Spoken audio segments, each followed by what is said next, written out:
것입니다. 주님의 사역을 섬김에 있어서 먼저 헌신하고 서로의 부족함은 이해하고 덮어주면서 서로를 배려하고 사랑하니 기쁨이 넘칠 수밖에 없는 것입니다.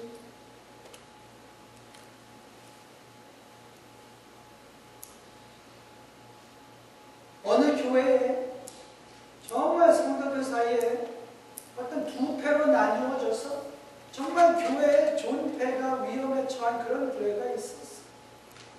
목사님이 정말 여러 날을 기도하고 또 기도하면서 정말 큰 결단을 내리고 온 성도들이 모인 그 예배 자리에서 우리가 이래서는 안 돼. 우리가 서로 용서하고 사랑해야 교회가 바로 섭니다. 서로의 허물은 우리가 덮어줘야 합니다. 자꾸만 서로의 허물을 들춰내고 그것으로 인해서 내가 받은 상처만 확대하면서 내가 저 사람 때문에 차라리 얼굴을 안 보고 말지 하는 마음으로, 차라리 내가 교회 나와서 왔다 예배만 드리고 가고 말지 하는 마음으로 우리가 이렇게 나가는 교회가 큰일 납니다. 하나님께서 기뻐하지 않으십니다 하면서 울면서 설교를 하셨어요. 그리고 교회가 그 목사님의 눈물과 설교 앞에 다 함께 통곡을 하면서 그 예배가 정말 은혜스럽게 마치게 됐어요. 우리가 정말 이래서는 안 되겠다, 서로 사랑해야 되겠다 하면서 그렇게 목사님의 축복 기도로 예배가 마치고 이제 그 큰 펠로십의 우리 교회 NX죠. 이제 그 식사를 위해서 온 교회가 모였어요. 그래서 이제 서로 이제 얘기가 나지 않습니까? 앉으면서 처음에는 그 묽어진 눈을 가려가면서 우리가 이러지 맙시다. 이러다가 갑자기 어느 한쪽에서 소리가 높아지는 거예요. 그러더니 갑자기 장로님 두 분이 치고받고 싸움을 해요. 네? 온 교회가 그 장로님 두 분의 중심으로 두 패로 나뉘어져 있었는데 그 중심이 되는 장로님 두 분이 치고받고 싸움이 난 거예요. 사람들이 서로 끌어 말리고 이제 난리가 났죠. 왜 그런지 사정을 알아보니까 오늘 목사님 설교 말씀대로 서로 사랑해야 됩니다. 이해해야 합니다. 서로 간에 화해하자고 두 장로님이 앉아서 식사를 했대요. 얘기를 하다가 내 생각에는 장로님이 이것만 고치면 우리가 더 잘 되지 않겠습니까? 네, 제 생각도 그렇습니다. 그런데 우리 이 장로님은 이런 것을 고치면 우리가 또 같이 화합할 수 있지 않겠습니까? 네, 그렇지요. 근데 이건 장로님이 잘못한 거 아니겠습니까? 이러다가 결국은 목소리가 높아지고 싸웠대요. 예, 농담 같죠? 웃자고 하는 얘기 같죠? 한국에 있는 어느 교회에서 일어난 일. 결국은 교회가 두 패로 나뉘어지고 목사님은 사임을 하고 떠나셨어요. 그 교회만 있는 일 같죠? 모든 교회가 비슷한 문제를 안고 있는데 결국에 그 가장 밑바닥에 있는 문제는 무엇이냐 하면 우리가 성령의 충만을 받았다고 하면서 성령의 말씀대로 따르지 않고 예수님 주인이라고 고백하면서 예수님 주인으로 섬기면서 순종하지 않기 때문이에요. 다른 거 다 내려놓을 수 있는데 내 자존심, 내 혈기, 내 성격만큼은 못 내려놓으니까 결국은 말씀이 내 삶을 온전히 점령하지를 못하는 거예요. 성령께서 내 삶을 온전히 인도하지 못하시는 거예요. 바꿔놓지를 못하는 거예요. 왜? 내가 끝까지 붙잡고 있는 이것을 안 놓고 있으니까. 그 교회처럼 그런 일도 일어날 수 있는 거예요.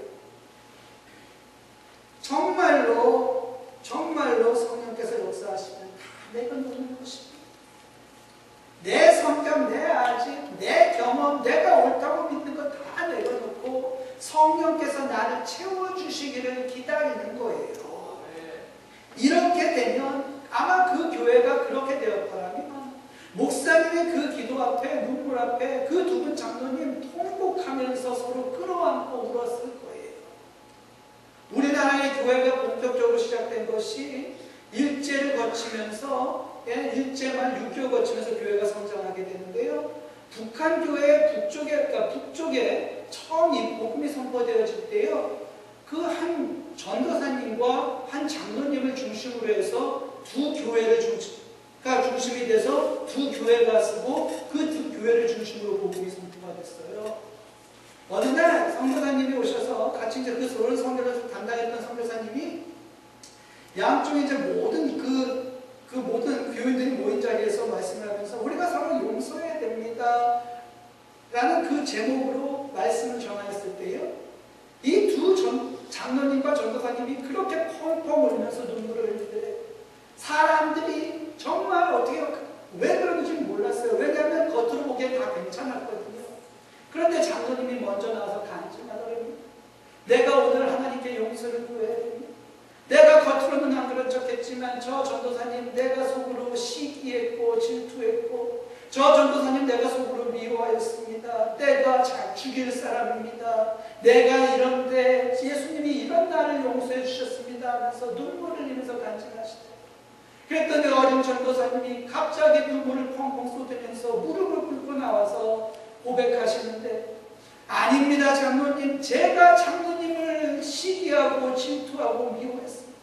사람들이 장로님 말씀이 옳다고 할 때마다 장로가 뭔데 전도사의 말도 안 듣고 하면서 그런 사람들 멸시했고 그런 사람들 핍박했고 안 그런 척하면서 위선적으로 장로님 내가 사랑한다고 했습니다 하면서 두 분이 서로 끌어안고 눈물을 쏟으면서 회개하는 역사가 그 자리에서 일어났다는 거예요. 결국 그 두 분의 기도로 대한민국의 교회가 쓴 거예요. 그러면서 북쪽의 교회가 성장을 하게 되고요. 두 분을 중심으로 유교가 나면서 그 평양교회를 중심으로 했던 분들이 서울로 내려오면서 영락교회가 쓰고 다음에 한국의 모든 그 교회들이 또 나름대로 거기를 베이스로 해서 이제 성장하기 시작한 거죠. 물론 남쪽에도 선교사님들이 교회를 개척해서 먼저 세서에서 그 섰던 그 교회의 역사가 있지만 그 교회, 한국교회 역사에 있어서 그 북쪽의 교회를 우리가 굉장히 중요하게 여길 수밖에 없는 것이 교회가 성장하고 바로 서는 데는 지도자의 눈물이 있는 것이고요. 또 그에 따른 평신도의 회개와 눈물이 함께 있을 때 성장했던 것이에요. 근데 그것이 어떻게 가능하냐? 성령의 온전하신 역사가 있어야 가능하다는 것이에요. 네. 저는 우리 아가페 교회가 이런 교회가 되기를 원합니다. 우리 모두가 한 마음으로 서로를 사랑하고 이해하고 먼저 헌신하고 성령의 충만함을 받고 서로를 위해 기도하며 서로의 앞에 서로를 진정한 사랑으로 끊어 안을 수 있는 그런 교회를 꿈꾸기를 원해요. 또 그런 교회를 꿈꾸면서 함께 기도하며 눈물 흘리고 노력하고 또 노력하기를 소망합니다. 그것이 저와 여러분을 하나 되게 하시면서 우리 주님께서 원하셨던 것이라 저는 믿습니다. 하지만 주님께서 칭찬하시는 이런 교회를 만들어가는 과정이 쉽지가 않습니다. 참 어려워요. 이론적으로 보면 주님의 십자가 앞에 우리의 모든 것을 내려놓고 회개하고 용서함 받고 성령의 충만함을 받으면 그렇게 될 수 있습니다. 그런데 성령의 은혜로 우리 예수님께서 우리에게 구세주가 되시는 것을 깨닫고 고백하며 애통하는 마음으로 회개의 기도를 드리고 성령의 역사하심을 경험하기도 했는데 어느 교회든지 뭔가 20% 부족한 것 같은 마음이 든다 하는 것이에요. 예배는 좋은데 말씀 교육이 없고 교인들 간의 친교나 여러 프로그램들은 많은데 예배가 너무 냉랭하고 기도가 없어요. 겉으로 보기에는 괜찮은 것 같은데 교인들 사이에 여러 파당들이 있어서 누구하고는 교제를 해도 아무개하고는 억지로 인사만 하는 그런 모습들이 교회에 자연스럽게 퍼져 있습니다. 특별히 이민교회의 경우에는 교인들 사이의 인간관계가 그 교회의 문화를 형성하는 데 많은 부분을 차지합니다. 교회 안에서 신앙생활하는데 우리의 마음에 형제 자매들에 대한 불편한 마음이 있고 또 어떤 이들을 못마땅해 하는 마음이 있어요. 어떤 사람들과는 사랑의 교제, 영적인 교제를 나누고자 하는 마음이 없습니다. 그저 나 혼자만 편하면 되지, 나 혼자 믿음 생활 잘하면 되지, 나하고 마음 맞는 사람들하고나 그럭저럭 지내면 되지 하는 그런 마음으로 교회를 가요. 이런 교회는 교회에 어떤 어려움이 생겼을 때에 그 문제를 해결해 달라고 주님께 눈물로 애원하며 기도하는 성도들이 많지 않습니다. 기도하는 성도들이 많지 않다는 것은 헌신하는 성도들이 많지 않다는 이야기입니다. 헌신하는 성도들이 많지 않은 교회는 주님의 구원 사역을 섬길 수 있는 영적인 힘이 약할 수밖에 없고, 성도들 사이에도 서로의 마음에 들지 않는다는 이유로 크고 작은 불만과 갈등들이 끊이지를 않게 됩니다. 분명 우리들도 같은 실수를 할 수 있고, 또 때로는 우리도 그 사람들처럼 행동을 하는데 나는 그렇게 하지 않는다, 그 사람들과 나는 다르다라고 생각을 합니다. 이는 우리의 옛사람이 십자가에 온전히 죽지 않았기 때문입니다. 우리 안에 주님의 영이 살아 역사하셔야 하는데 아직도 내가 살아서 주인 노릇하려고 하기 때문에 그런 것입니다. 교회가 주님께 기쁨이 되지 못하는 그런 길을 가는 것은 우리가 교회의 주인 노릇하면서 우리의 지식으로, 우리의 욕심으로, 우리의 힘으로 교회를 이끌어가려고 하기 때문입니다. 하나님께 영광 돌리기 위해서 사역을 섬긴다 말하면서 정작 주님의 뜻을 알려고도 하지 않고 순종하려고도 하지 않기 때문입니다. 이런 세상의 많은 교회들이 가지고 있는 이러한 문제들 앞에서 우리 교회는 어디에 서 있습니까? 우리는 주님께서 기뻐하시는 하나님의 뜻이 이루어지며 모든 성도들이 사랑하고 사랑받으며 사역을 위해 서로 헌신하고 모두가 섬기면서 함께 기뻐하는 그런 교회입니까? 만약 우리 아가페 교회가 그런 교회가 아니라면 그런 교회에, 꿈같은 교회에 얼마나 가까이 와 있습니까? 우리는 우리가 가진 짧은 경험과 지식 그리고 힘으로 이 교회의 사역을 섬기며 이끌어가려고 하지는 않았습니까? 우리 교회뿐 아니라 많은 교회들이 주님께서 원하시는 그런 공동체를 이루지 못하는 이유는 우리가 우리의 힘으로 이 교회를 이끌어가야 한다 생각하기 때문입니다. 성령이 주인 되시는 교회는 성령이 이끌어가셔야 합니다. 성령이 주인 되시는 교회에서 우리 성도들이 주인 노릇할 수 없는 것이에요. 성령이 주인 되시는 교회에서 우리 성도들이 할 일은 주님의 뜻에 우리의 마음, 우리의 삶, 우리의 모든 것을 바쳐 순종하고 헌신하는 것입니다. 기도를 통해서 성령께서 살아 역사하심을 믿는 사람들은 성령의 은사를 간절히 구해야 합니다. 성령의 은사는 세상에 나의 믿음을 자랑하기 위함이 아니요 주님께서 맡겨주신 귀한 사역을 온전히 섬기라고 주시는 선물입니다. 내 능력으로 섬기는 주님의 사역이 아니에요. 성령께서 주시는 능력, 즉 성령의 은사를 받아서 그 은혜로 섬기는 것입니다. 그러므로 주님의 제자로 살기 원하는 모든 성도들, 특히 이 아가페 교회를 주님께서 사랑하시고 기뻐하시는 제자의 공동체로 세우기를 꿈꾸는 우리 모두는 간절히, 아주 간절히 성령의 은사를 구해야 합니다. 우리 모든 아가페의 성도들이 이 성령의 은사를 받아야 합니다.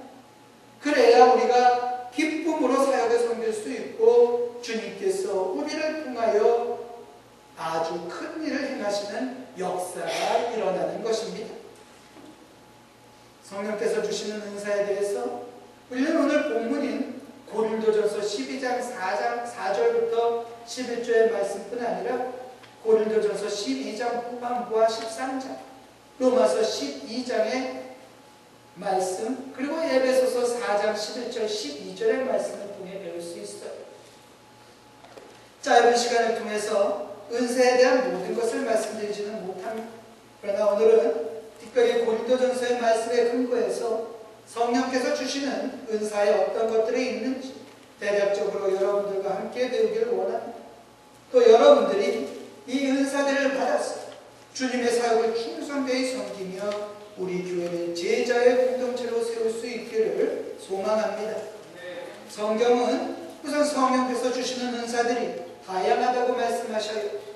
에베소서 4장 12절의 말씀을 보면 이 모든 은사들은 각각의 성도들을 온전하게 함으로 섬김과 헌신의 사역을 감당하게 하고 이를 통하여 그리스도의 몸 혹은 주님의 몸된 교회를 바로 세우기 위함이다라고 말씀하십니다.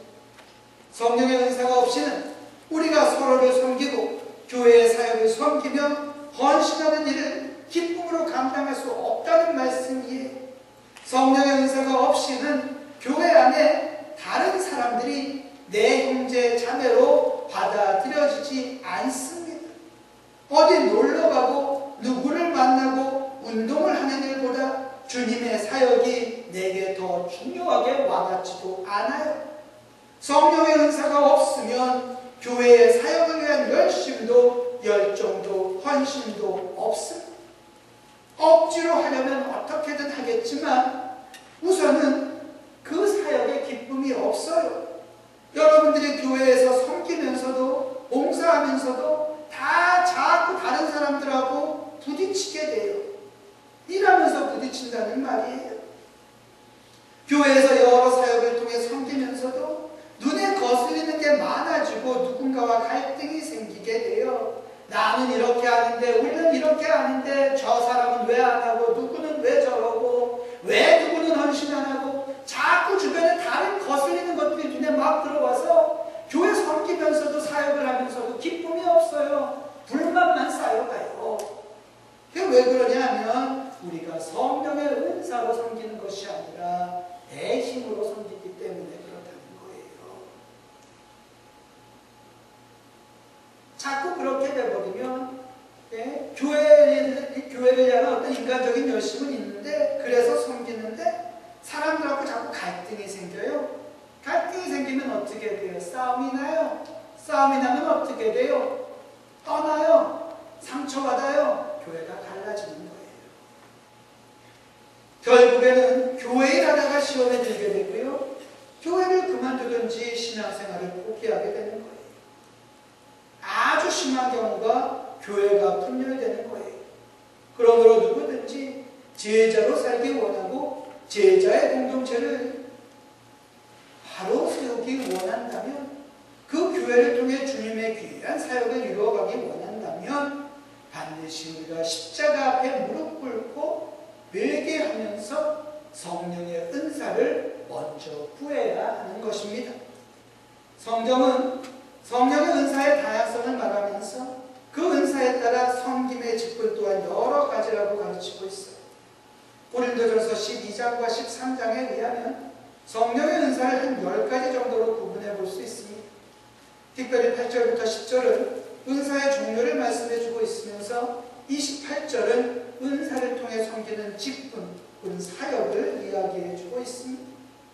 첫째로 성령의 은사에는 지혜의 말씀이 있어요.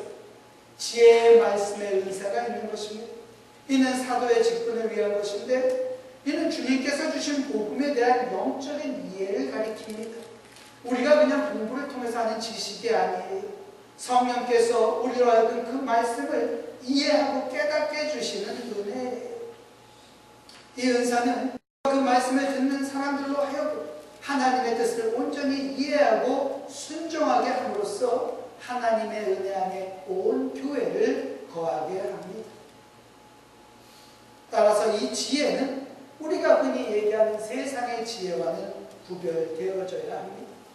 둘째로 성령의 은사 중에서 지식의 말씀의 은사가 있어요. 이는 교회에서 가르치는 사람들을 위한 것입니다. 지식의 말씀이란 복음을 이성적으로, 경험적으로, 역사적인 재료들, 즉 우리가 세상에서 가질 수 있는 모든 자료들을 이용해서 이해하고 해석해서 가르칠 수 있는 은사를 이야기합니다. 우리가 흔히 이 은사를 받지 못하고 교회에서 가르치는 일을 담당하게 되면 가르치는 본인도 힘이 들고 부대끼고 배우는 사람들도 같이 힘이 들 수밖에 없는 것이고, 또 성경 말씀이 잘못 전달되어져서 오해가 생길 수도 있는 것이, 따라서 가르침의 사역은 특별히 공부하고 또 노력하고 기도하는 가운데서 행해져야 한다는 것입니다. 또 믿음의 은사가 있어요. 모든 성도들은 성령의 은사로 예수님을 알고 믿게 됩니다. 성령께서 주시는 믿음의 은사는 많은 사람들이 믿지 못하고 의심하면서 믿음을 포기할 수밖에 없는 상황 속에서도 그 믿음을 지키는 능력을 말합니다. 두려움 가운데서 믿음을 지키는 은혜이며 불확실한 상황 속에서 하나님의 뜻을 이루는 믿음입니다. 이들은 성령의 도우심으로 다른 사람들이 보지 못하는 것을 볼 수 있는 능력이 있어요. 박해 시대에는 이 은사, 믿음의 은사를 가진 이들이 사자 앞에서 담대할 수 있었고 죽음 앞에서 신앙을 고백할 수 있었던 것이에요. 그러나 분명한 것은 모든 성령의 은사가 그렇듯 이들이 가진 은사 또한 교회를 바로 세우는데 그 목적을 가진다는 것 믿으시기 바랍니다. 넷째로 병 고치는 은사가 있습니다. 믿음으로 병 고치는 기적을 행하는 은사입니다. 예수님께서 파송했던 70명의 제자들도 병을 고쳤고 베드로도 절름발이를 걷게 하였으며 바울은 루스드라에서 안진뱅이를 고쳤어요. 그러나 신유의 은사가 모든 병을 치료하는 것은 아닙니다. 바울 자신도 신유의 은사를 받아서 많은 병자를 고쳤지만 정작 자신에게는 평생 낫지 않는 병을 갖고 살았던 것을 기억해야 합니다. 병이 낫고 낫지 않는 것이 믿음이 많고 혹은 믿음이 적어서가 아니에요. 또한 육체적인 건강이 영적인 건강보다 더 높게 평가되어서도 안 됩니다. 중요한 것은 모든 질병의 치유죠. 치유의 기적은 하나님께서 하나님의 영을 드러내 영광을 나타내기 위해서 우리에게 선물로 주시는 것이지, 우리가 원하는 대로 우리가 세상에서 세상적인 눈으로 바라볼 때에 이것이 축복이다 하는 그 길로 모든 은혜를 베풀어 주시는 게 아니라는 말씀입니다. 그러므로 성경에서 말하는 참된 축복, 치유의 역사는 어떤 육체적인 병의 치유가 아니라 영적인 치유, 영의 회복에 있다 하는 것을 여러분 믿으시기 바랍니다. 다섯 번째로 기적을 행하는 능력이에요. 병 고치는 사역 외에 여러 이적을 일으키는 은사를 말합니다. 성경 사도행전에 보면 베드로가 아나니아 부부가 하나님 앞에 거짓을 고하였을 때 일어났던 일, 또 무당을 징계하는 일, 악한 영을 축출하는 일, 다음에 어려운 일에 빠진 성도들에게 소망을 주는 놀라운 기적의 일, 이런 여러 가지 우리가 실망과 절망에 빠졌을 때에 소망을 세우고 절망에 빠진 이들을 바로 세우고 악한 것을 내어쫓는 그러한 기적들을 이야기합니다. 예언의 능력이 있습니다. 예언의 능력은 구약의 모세로부터 말라기까지 모든 선지자들이 예언자들이었다는 것을 우리가 기억해야 해요. 단편적으로 장래일을 말하는 것이 아니라 하나님으로부터 받은 메시지를 전달하는 것이다 하는 거예요.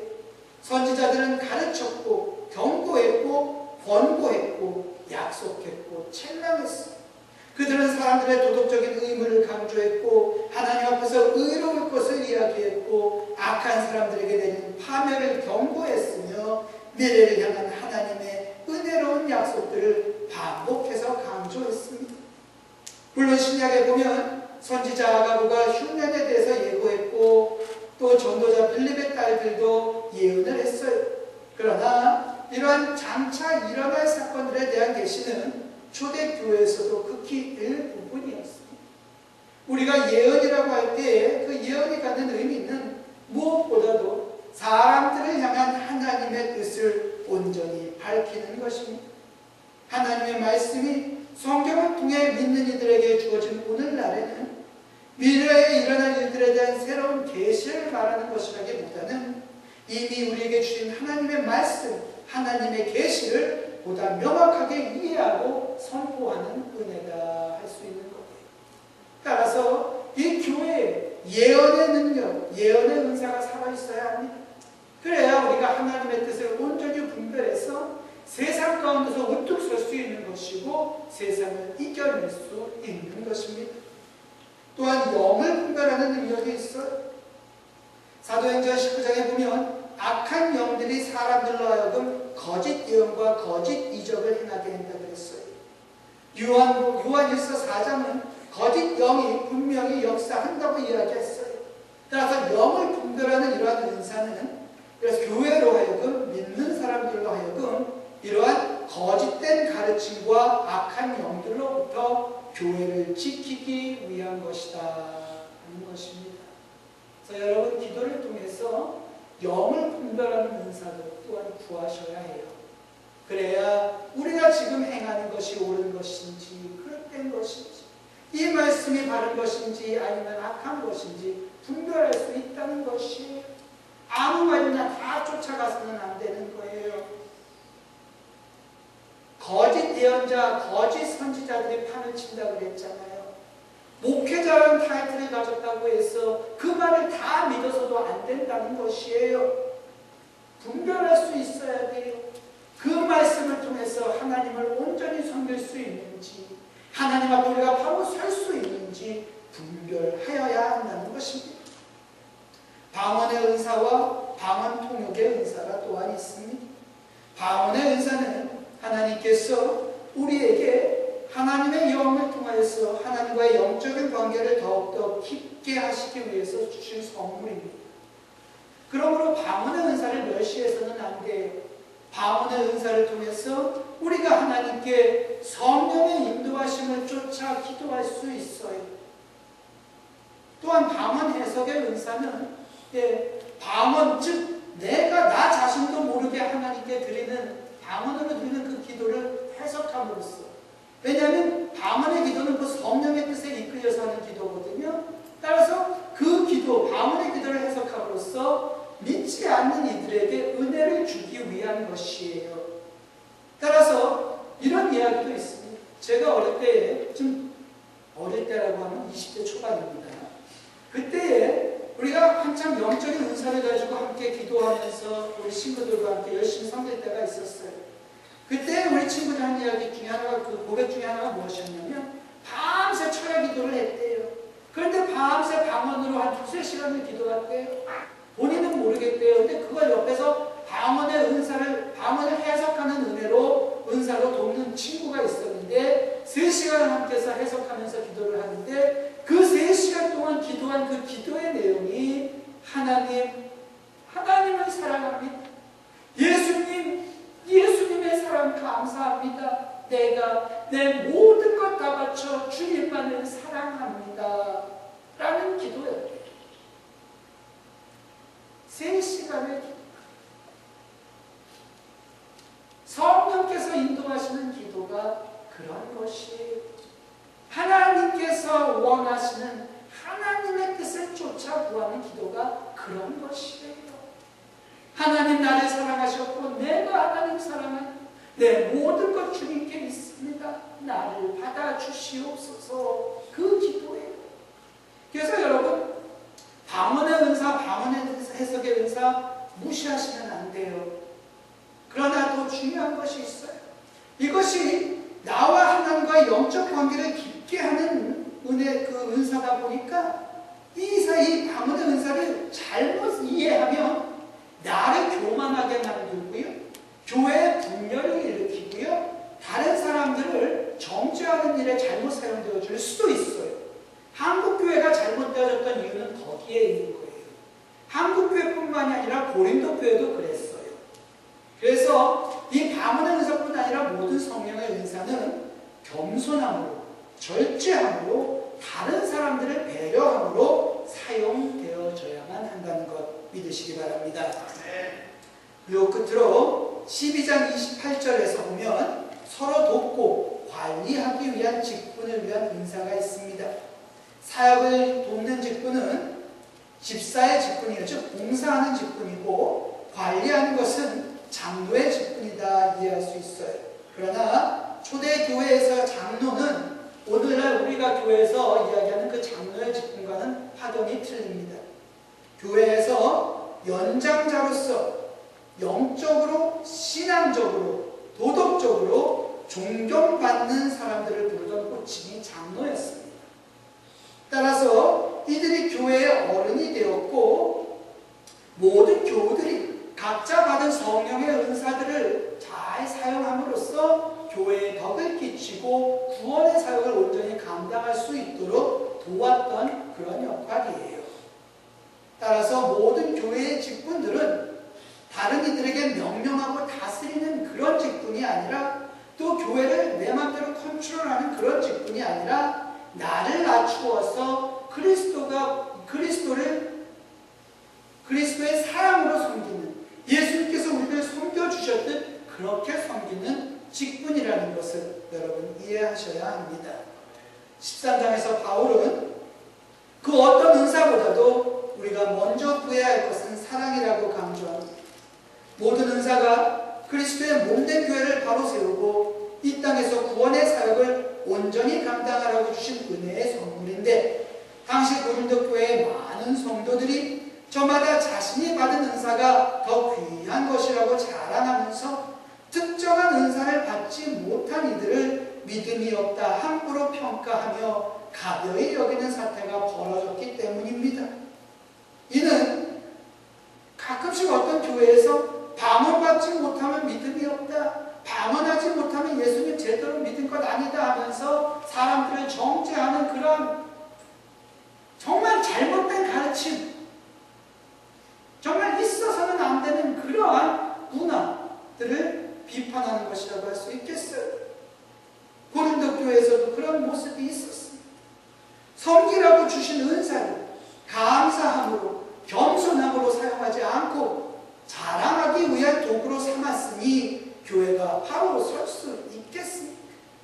또 은사를 분별하여 온전히 섬기라고 준 직분을 자신을 드러내며 사람들을 컨트롤하고 사람들 위해 군림하려는 데 사용하려고 하니 주님께서 기뻐하시는 공동체로 그 교회가 바로 설 수 있겠습니까? 성도들을 온전케 하고 그 교회를 바로 세우고 주님의 사역을 이 땅에서 온전히 이루기 위한 은사들이 사람들의 욕심과 교만함 그리고 고집으로 사람들에게 상처를 주며 교회를 분열시키고 주님의 사역의 걸림돌이 되게 하였으니 이 얼마나 안타까운 일이냐 하는 것입니다.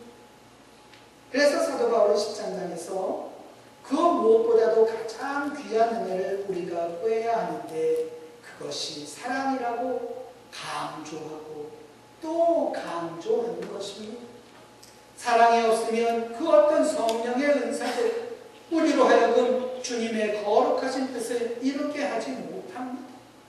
온 마음과 뜻을 다해 그리고 우리의 모든 삶을 바쳐 우리 하나님을 사랑하고 우리를 죄에서 용서하시고 구원하신 예수님의 사랑으로 우리의 형제 자매들을 사랑하지 못하면 우리가 그 어떤 성령의 은사를 받는다 해도 주님께서 기뻐하시는 교회는 우리를 통해 세워질 수 없는 것입니다.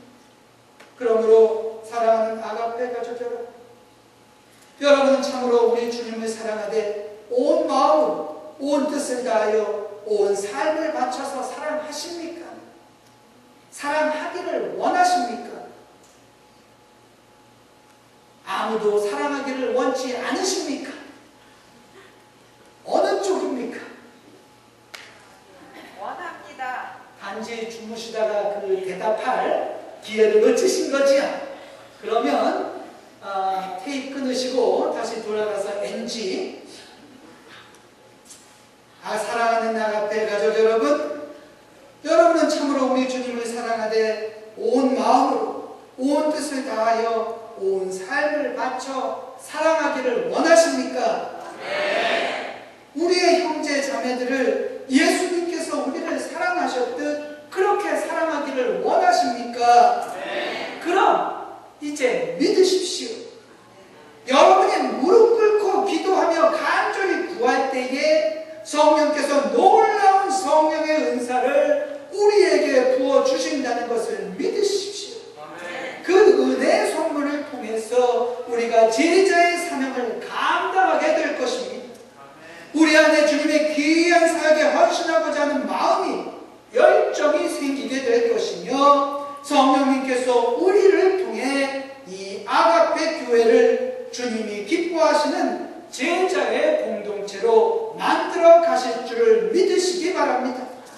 이 축복의 약속 믿고 주님 앞에 헌신하는 여러분 되시기를 주님의 이름으로 축원합니다.